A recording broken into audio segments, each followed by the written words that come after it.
There's a lot of things we could talk about with this. It's got the lacrimal structures, it's got the post-orbital structures, it's got a little bit of a nasal ridge going on. You have like pretty much all of the openings in the skull, even the gastralia down here, which are the belly ribs. There's the shoulder and the humerus going down into the ulna and the radius and the fingers. That is so cool. That is so cool, man. They nailed it. Oh, and I also saw that they had Nanotyrannus, which is something I'm very excited about because I really like Nanotyrannus. It's cool. It's a very cool comeback story, you know? Oh, that is a really cool pose. I like that. Yeah, and it's got like it looks like this is probably mostly based off of the Jane specimen, which is Nanotyrannus lethaeus, the second species of Nanotyrannus. And yeah, it's very elongated. It's got the long legs. It's got the long arms, the very thin, like shallow and elongated snout. Very nice. That is just so cool. Edmontosaurus. There's just a lot of Hell Creek dinosaurs right here. Just imagine the amazing like museum halls you can make with this. Like just think of it like a Hell Creek formation room. You walk in, you're greeted by something like this beautiful Edmontosaurus annectens. You walk in and further into it, and then there's a Nanotyrannus skeleton right here. Move down a little bit more. Ignore the Parasaurolophus because it didn't live in Hell Creek in the Hell Creek Formation. Then you see like a massive Tyrannosaurus facing off against a Triceratops. Like that is so cool. This is so cool. And honestly, it kind of looks like the Nanotyrannus is going after the Edmontosaurus. Actually, let's get something that Nanotyrannus might have actually hunted, if they have it. Oh, they don't. They don't have Pachycephalosaurus. Okay, well, just just Pachyrhinosaurus. Next up is Tiktaalik. Look at that little look how small it is. Yeah, Tiktaalik's a type of like earlier, like a Devonian fish.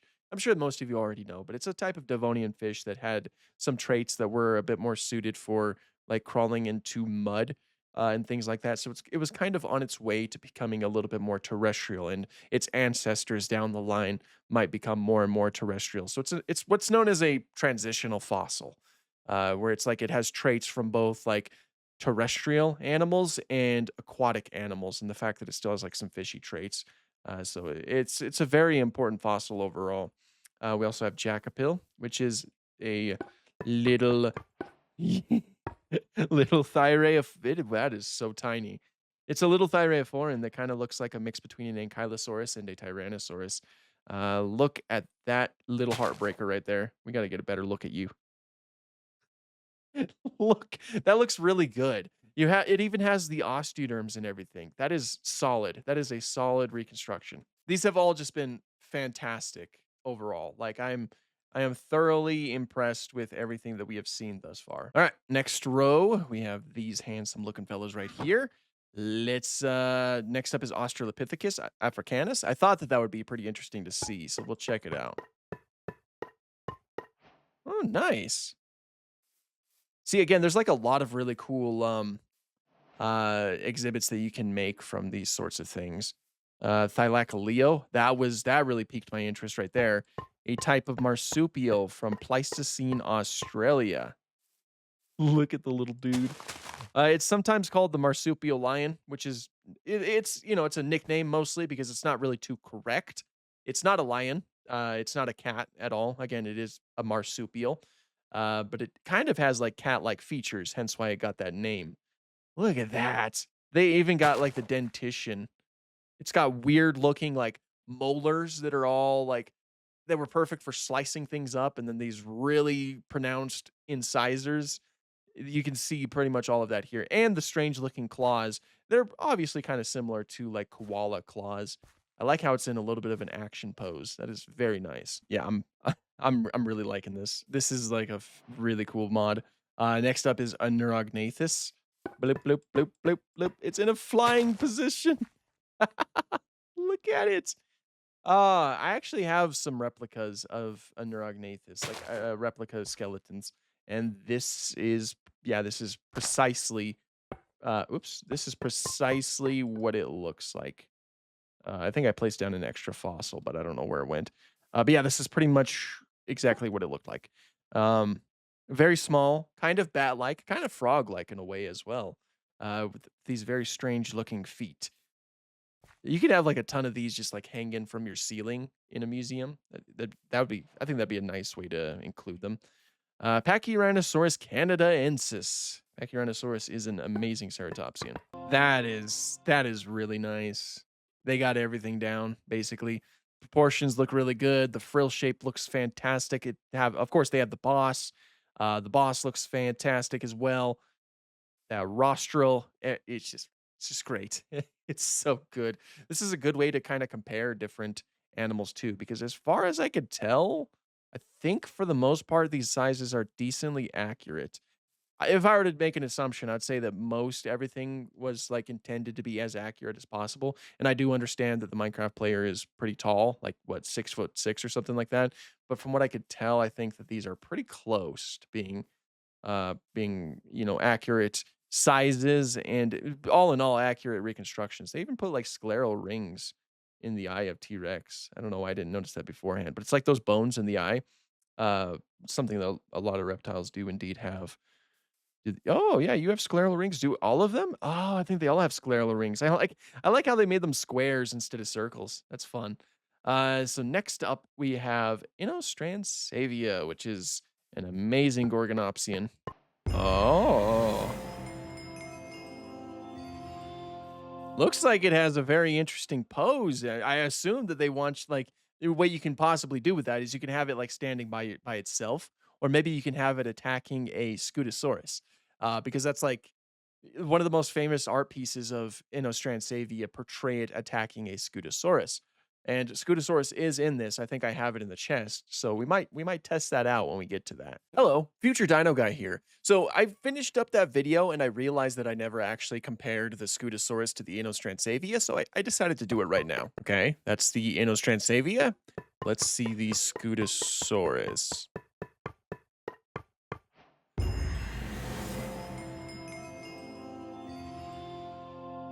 That is the coolest thing ever. It was literally designed to be just like that. I assume there's like quite a few different skeletons that are actually designed to be paired with other skeletons, but this is literally like very close to the art piece. That is so wicked. That is so cool. That is so flippin' awesome. That is so cool. Look at that. That is just I'm I don't know why I'm so cheesed about that, but it's just the whole idea that they designed it specifically so that you can do something like this. That would make for a very cool exhibit. And it just makes sense to put these guys together, you know. Um that's just 10 out of 10. That's awesome. So that is Innostransavia. That they nailed it too. That is pretty much what the skull looks like.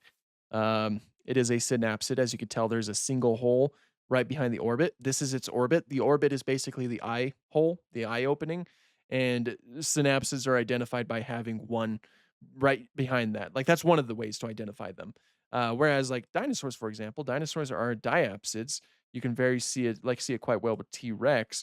Diapsids are primarily one of the ways that they're identified is by having like one hole behind the orbit, like right on the side of the head, and then one on top of the head. So basically, it has like two holes behind the eye on either side. So like four holes in total. Whereas like synapsids, they only have like one or two holes in total for both sides of the head. Dimetrodon is the exact same way. Like I'm sure you've heard this before, but Dimetrodon is far more closely related to us than it is to reptiles. Dimetrodon's oftentimes called a dinosaur. It's oftentimes like its toys show up in dinosaur toy bags. Uh, Not a dinosaur, and like I just said, it is more closely related to us. Wow, is this really the size difference between like I knew Inostransavia was big, but holy moly. But yeah, again, one of the ways you can tell is because it has a singular hole right behind the eye socket, basically, or the eye opening. That makes it a synapsid, which means that it is more closely related to us because we are synapsids too. But it's important to remember that we did not evolve from animals like Dimetrodon and Inostransavia.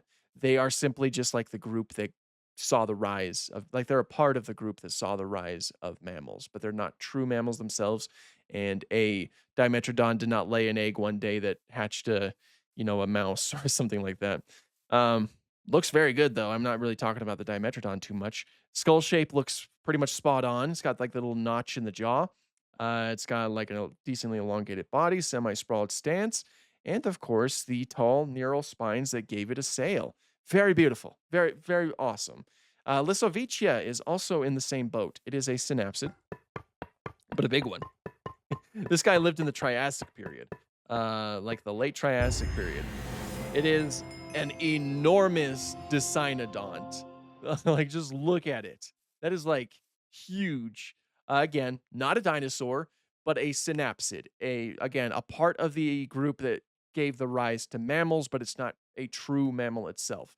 What you can call these guys, like Inostransavia, Dimetrodon, and Lissovicia, are non-mammalian synapsids. I think they're oftentimes called stem mammals too, but not true mammals, not reptiles either, not dinosaurs. They are, the precursor to mammals. This looks great, by the way.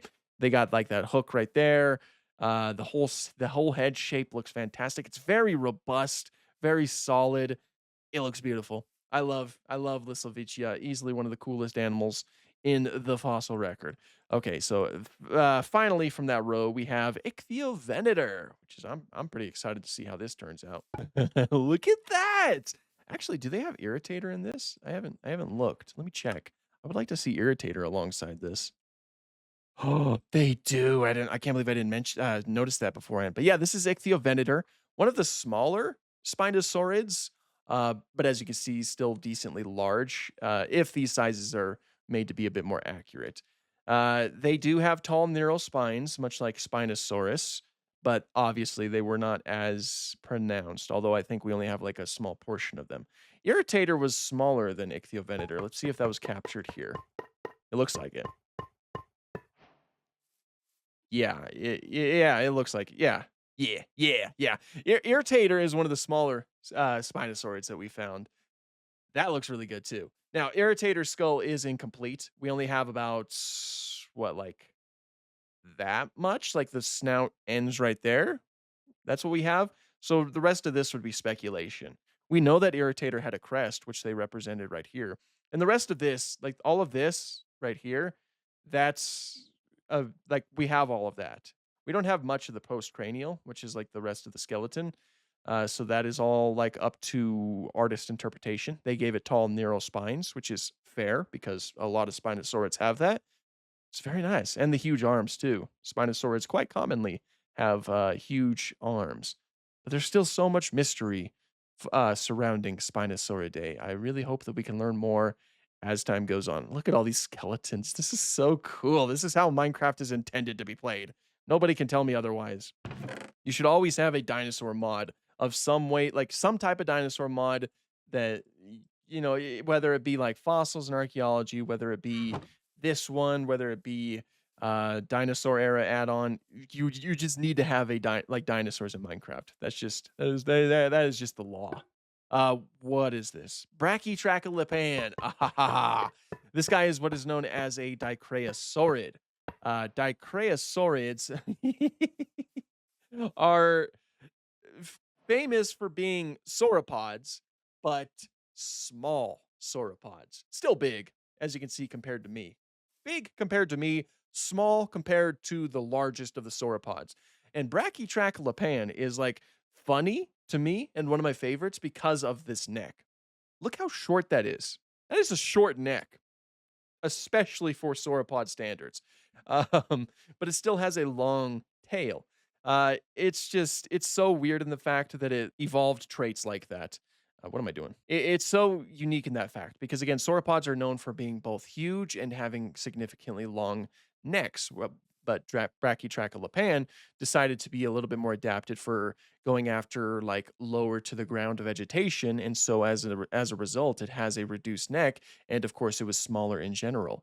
So it's such a funky looking sauropod, and I love it so much, especially compared to something like Brachiosaurus. Now, this is probably what most of you think of when you hear sauropod. Like, like, yeah. See the difference? See what I'm talking about? This is small for a sauropod because your average sauropod would be around this size. Brachiosaurus is a very cool dinosaur, though. I am so glad that it's in this. They got the posture correct. Brachiosaurids are very interesting in the fact that their forelimbs are actually taller than their hind limbs, especially like, compare it to this guy right here who has smaller forelimbs compared to its hind limbs. Uh, which that's how diplodocids typically were. Brachytrachelopan is a diplodocoid, which means that it's decently related to like like Diplodocus and whatnot. Brachiosaurus is a brachiosaurid, but yeah, no, they nailed this one too. I also really like the inclusion of the gastralia on these, like practically all of these guys. Gastralia is like these belly ribs. Crocodilians have them today, I believe. And I think they have been found on certain species. After that is Camptosaurus. It looks like we're looking at some Morrison Formation dinosaurs. So let's kind of keep them close. Okay, so that certainly seems pretty small for a Camptosaurus. Camptosaurus was like surprisingly big. Um, but of course, again, Steve, like I know your Minecraft character is a bit taller, so maybe this is a little bit more correct. All I know is that I've stood right next to a Camptosaurus skeleton before, and it is like shockingly big. Um, I think most people picture the ornithopods of the Morrison Formation to be a little bit smaller than they actually were. Even Dryosaurus was surprisingly big. Compare that to Ceratosaurus. Yeah, because I think, oh well, yeah. I honestly, it might just be because my Minecraft character is a bit taller. This might be closer to an accurate size. This seems about right for Ceratosaurus, especially considering the taller height of I'm not even Steve. I'm Grand Admiral Thrawn. I guess Grand Admiral Thrawn is very tall. You know, that seems about right given the height of. Actually, let me look it up on the old Google. Yeah, that's probably about right. Honestly, Ceratosaurus it was a medium-sized theropod, so it was not as large as some of the other theropods of the Morrison Formation, like Allosaurus, for example. Allosaurus was certainly larger than that fella. Wow. This is Allosaurus fragilis, right? Let's see. Is it? No, that actually might be Jemedzini. The reason why I say that is because like the bone down here is a lot more flat, which is something that's typical of Allosaurus jemedzini. It's a lot like it's closer to being a lot more level with the rest of the snout right here. Whereas with fragilis, it dips down a lot more. So I think this is jemedzini. I really wish it told me. That'd make life a little bit easier, but I'm pretty sure this is jemedzini. Looks very nice. The skull shape looks a little bit more like Jemedzini as well. I think Jemedzini had like overall like a thinner snout than Fragilis did. All right, well, next up is Cynomegaceraus, blub, blub, blub, blub, blub, blub, which is a really cool type of deer, by the way. Look at that. Look at those antlers. Isn't that awesome? I love antlers, man. The antlers are such interesting structures. Uh, that is just like it's very apparent on an animal like Cynomegaceraus. Like, look at that. Look at that. Antlers are already kind of weird today, but that takes it home. Arizonosaurus. Not a dinosaur, by the way. Another type of reptile that also had a sail, and they nailed it. Look how good that looks. The tall neural spines look fantastic. The shape of the skull, its whole posture, it being plantigrade and all, which means that it stands on its full foot instead of its toes. Dinosaurs actually walk on their toes. Little fun fact. As you can see right here, there's the toes. Then this would be like why did that happen? That was weird. These would be the toes. This would be the rest of the foot. This would be the ankle, and then this would be the thigh, basically. Dinosaurs walk on their toes. Fun fact.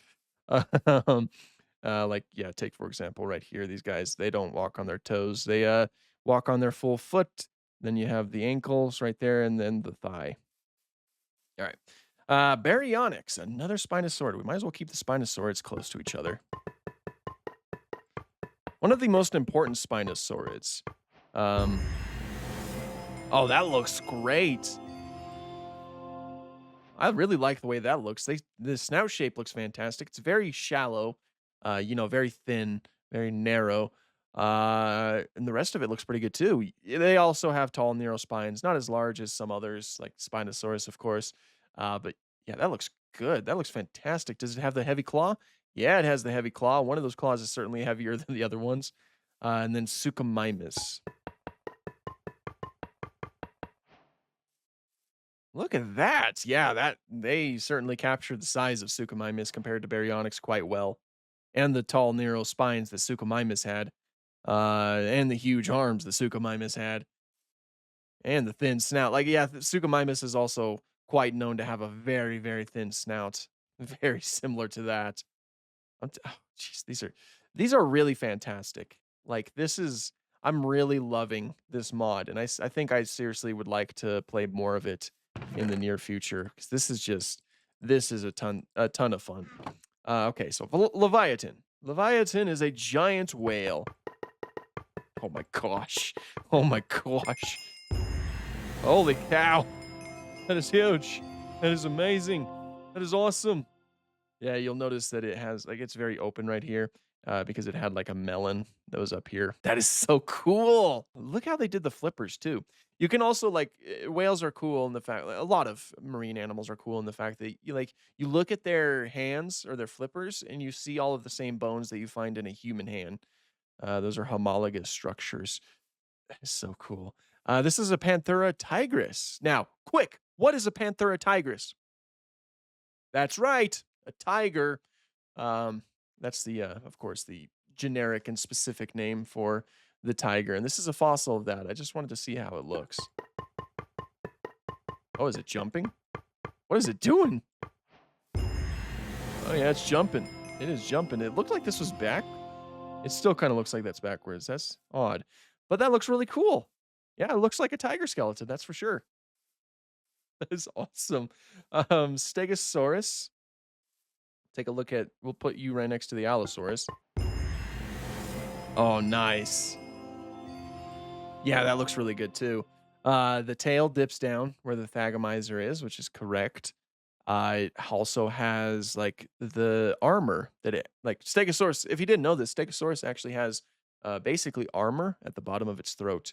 It was more osteoderms. It had osteoderms on top, like on the back over here, that went all the way down its body, and it had osteoderms underneath its throat. This looks really solid. I really like the way that this turned out in particular. Like that is very nice.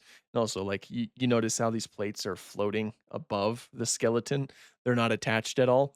That's how it would have been in real life because these, as I mentioned before, these are known as osteoderms.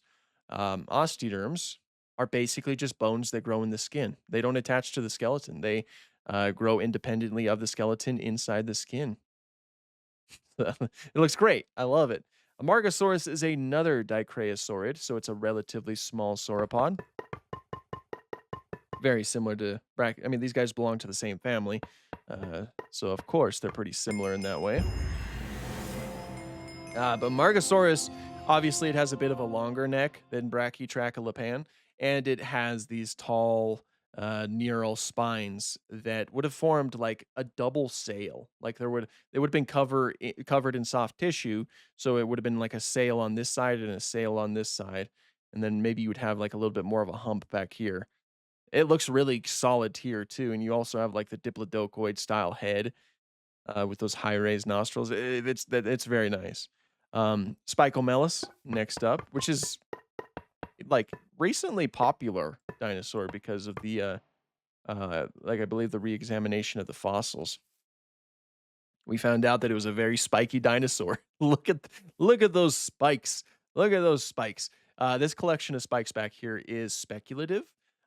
If it's been a while since I read the paper, but I believe that the final few tail vertebrae are either fused or is the word ossified. Uh, Either way, there's like some reason to believe that it possibly had like a club or a collection of spikes back here, but we don't know. Uh, it did have all of these spikes up here though. That is canon. We do know about that. Look at this sea of I love this, guys. Steminasuchus, otherwise known as the crown crocodile. Again, these guys are not dinosaurs, not even reptiles. They are synapsids. So again, say it with me now. More closely related to me and you than they are to dinosaurs. Like Steminasuchus in particular is very cool because of the way that its skull looks. It has all kinds of things going on.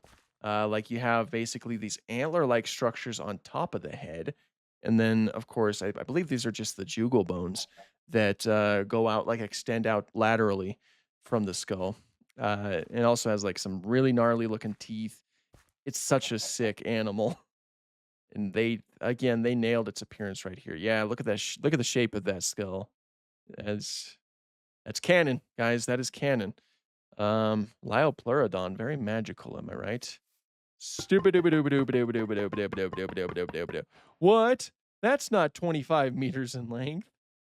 Oh, Walking with Dinosaurs reference. Obviously, to beat a dead horse, obviously the Walking with Dinosaurs Lyopleurodon is significantly larger than the real life Lyopleurodon. The real life Plioleurodon. The real life Plioleurodon. The real Lyopleurodon was probably about 7 meters in length. They made the Walking with Dinosaurs one way larger than that. This size right here is way more accurate than how it was in Walking with Dinosaurs. Skull looks fantastic though. Look at that. I love the way that the teeth look, the individual teeth, and everything else just spot on, man. Spot on. Postosuchus. Another not dinosaur, but this guy is a Pseudotsuchian. Uh, yeah, it's a little bit more bipedal as well. Recent analysis of their forelimbs found that structurally they were a lot more like theropod dinosaur forelimbs, which means that it's very much likely that Postosuchus would stand on its hind limbs as opposed to standing on its like on all four limbs. So it was like a bipedal animal as opposed to a quadrupedal animal. This looks solid. I really like the way that skull looks and the rest of the body. Also, the position that it's in looks really cool. And it looks like we also have the osteoderms going down the midline of its back. Very nice. Okay, so I've already been recording for half an hour. This is why I'm not going to be able to do all of them, unfortunately. Okay, we got two more rows left, and then we're going to look at some of the slabs, some of the fossil slabs. Concavinator. Here we go. This one's always a cool one. Very interesting looking theropod. Look at that. Yeah, and one of the key things about Concavinator is that it does have these tall neural spines that just kind of extend from like in front, like they were set right in front of the hip, as it's shown right here, and they would have made possibly like a little bit of a hump-like structure. I think I talk about this every time, but every time I mention Concavinator, people ask me, "Well, how do we know that it didn't have like a small sail and the rest of the vertebrae were simply just broken?" And the reason why we know they didn't have that is because it's a fairly complete skeleton that we have, and we see quite clearly that only this area had the tall neural spines. So Concavinator was kind of an oddity in terms of theropod dinosaurs because of that very fascinating looking structure towards the hips. Skull shape looks spot on, and the proportions look great. Right here we have Daedon, which is a huge entelodont, otherwise known as the hell pigs, though their closest relatives are hippos and whales. But they were given the nickname of hell pig because they kind of look like a giant hell pig, as you can see right here. They were likely omnivorous too. You can see they have different shaped dentition. They had very sharp teeth right here and very tough molars back here. Possibly even spending some time like chewing through some bones and stuff like that. It's quite a terrifying looking animal when you really look at it. Utah raptor, the thief from Utah, because that's what its name basically means. The largest dromaeosaur that we know of. There might have been larger ones, but we don't quite know yet. And it looks great. That looks really good. That's like a good position to have Utah raptor in, with its arms outstretched. And you could even see the emphasis of the killer, like the sickle claw right here, otherwise known as the pinning claw. I like to call it the pinning claw. Um, Skull looks really good. It's kind of like a little bit more squared, as well as, still having like a rounded tip and kind of like a downturn lower jaw. Solid. Solid. It's all solid. Dinotherium, the very strange looking elephant relative, but it's not a true elephant itself. And it was also huge. And weird. Just look at that. Like, why do you have tusks on your lower jaw that point downwards? Weirdo. It's such a cool animal though. It likely had a trunk as well. It's very much possible that it did.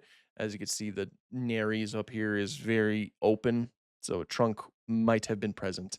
Archelon, a very big turtle, about the size of a small car, which is really huge for a turtle. Look at that.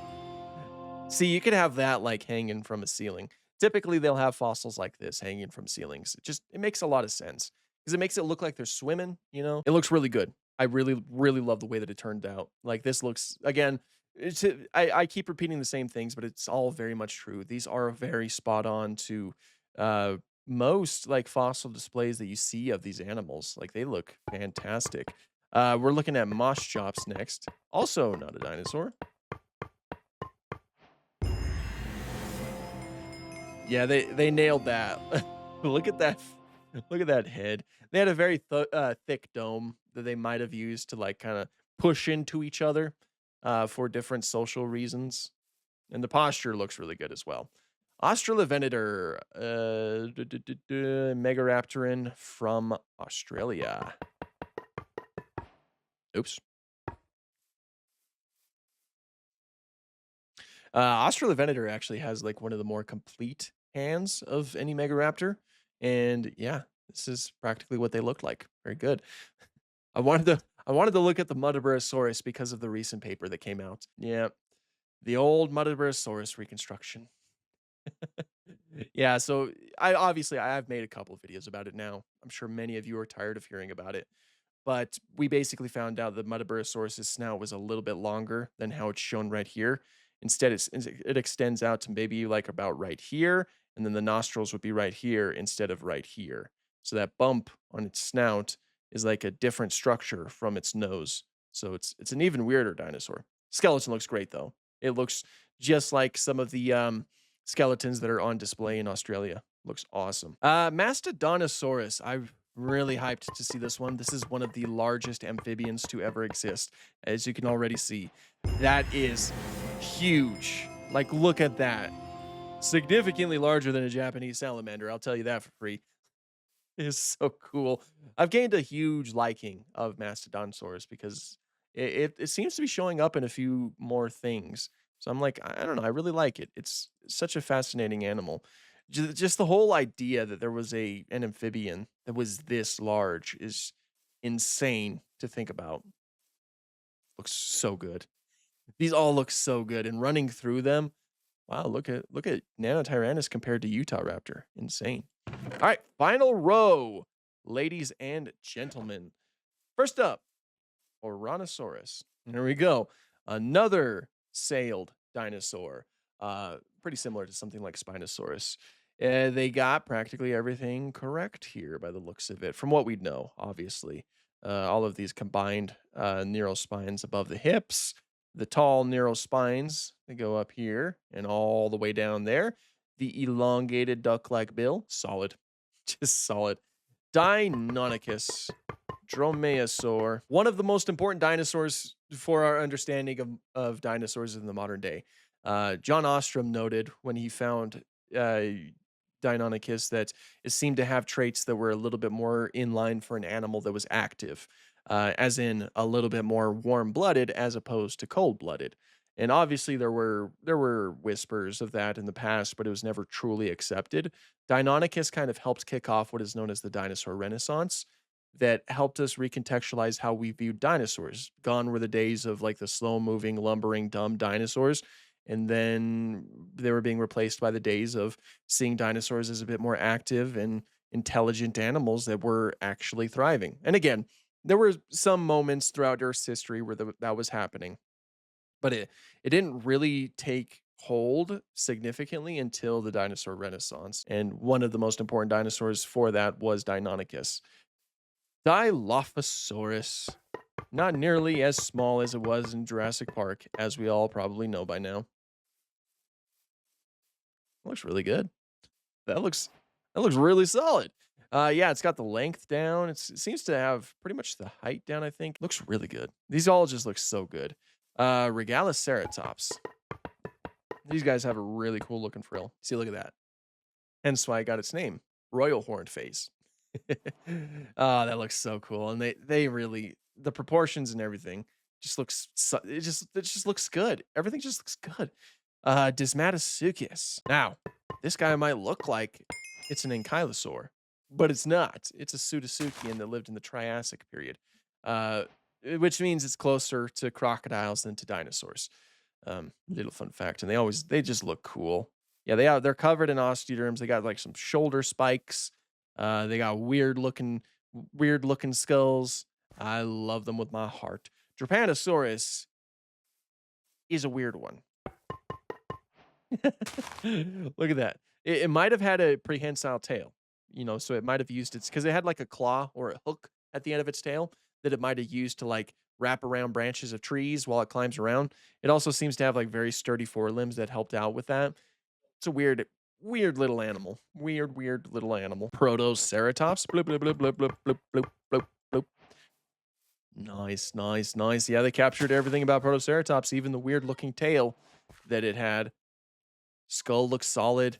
Proportions look solid. Size looks solid. Everything looks great. This all looks so good. I'm so cheesed about it. Shringosaurus is a type of reptile, not a dinosaur, but a weird looking reptile at that. Look at this. What is this? What were you doing, evolution? Why? But no, it's really cool. But they do have brow horns that kind of like point forward, a relatively long neck, and a very strange looking posture. Uh, they nailed its depiction right there. And last, but certainly not least, we have Spinosaurus aegypticus. We'll obviously place it with the rest of the Spinosaurids. Let's see it.